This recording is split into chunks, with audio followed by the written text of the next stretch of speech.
Okay, in this lesson, we are going to learn how to try and manipulate the loop counter in a for loop. Okay, so we have our for loop, and something like this in range 10. Okay, so what we can do, well, we know how to do something like this. Print I, and that will print from 0 to 10. Right? So there it is down there. 0, 1, 2, 3, 4, 5, 6, 7, 8, 9. And it ends at 9 and it starts at 0 because, as we know, in a for loop, we start counting at 0. Okay.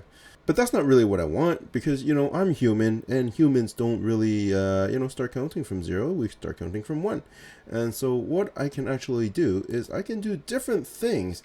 This I is just like any other variable I, right? So if I have, okay, let's just make a variable called j, and j is equal to, say, 5 or something. Well, I can do whatever I want to this j, right? J equals j plus 1. And so if I print j now, what's it going to print? Okay, let's just comment this stuff out with my Alt 3. Okay.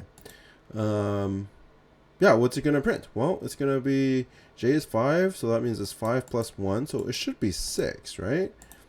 And sure enough, we see it prints a 6.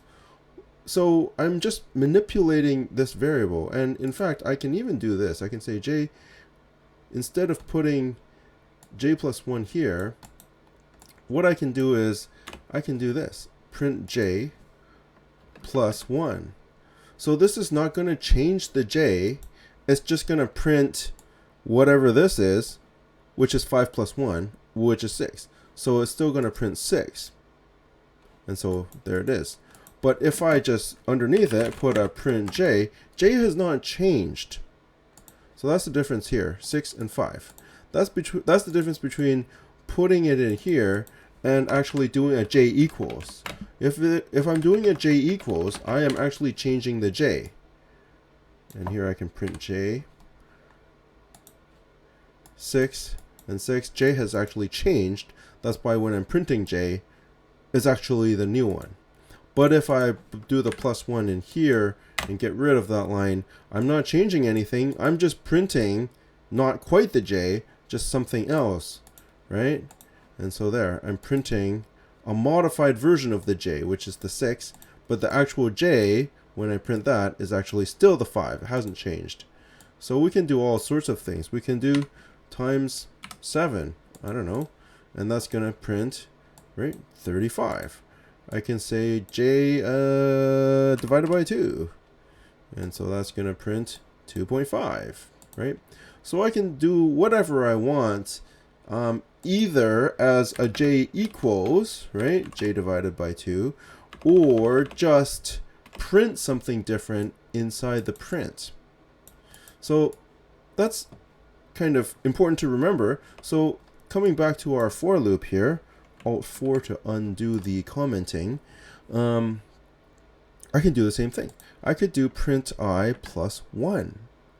I don't want to actually do I equals I plus 1. Why don't I want to do that? If you want, you can pause and think for a minute why this is going to be a problem. Okay, this is going to be a problem because I'm using this I as the way to keep track of my for loop, right? I want this to happen 10 times, and that I is keeping track of how many times it's happened. If I'm all of a sudden changing I in the middle of the loop, then my count is going to get all messed up, right? So I don't want to necessarily change the count. So what I can do is either just put I plus 1 like that. It doesn't change anything. It's just printing something different. Or I can make a new variable.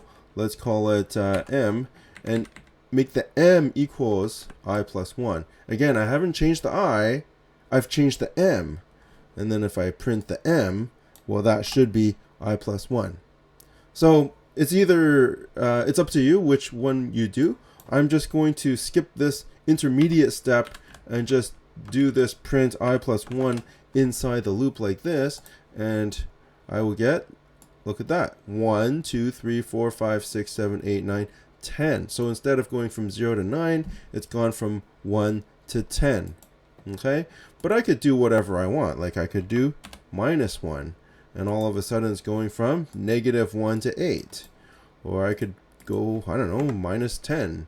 So I can manipulate this however I want. All of a sudden it's -10 to -1. I could go I times 100, and I can count up by hundreds. 0, 100, 200, 300, and so forth. Again, I'm not changing the I. I'm not changing the loop counter. I'm just changing what I'm printing by manipulating it with some kind of expression. So that's all for this video. Hopefully that helps you, and see you in the next one.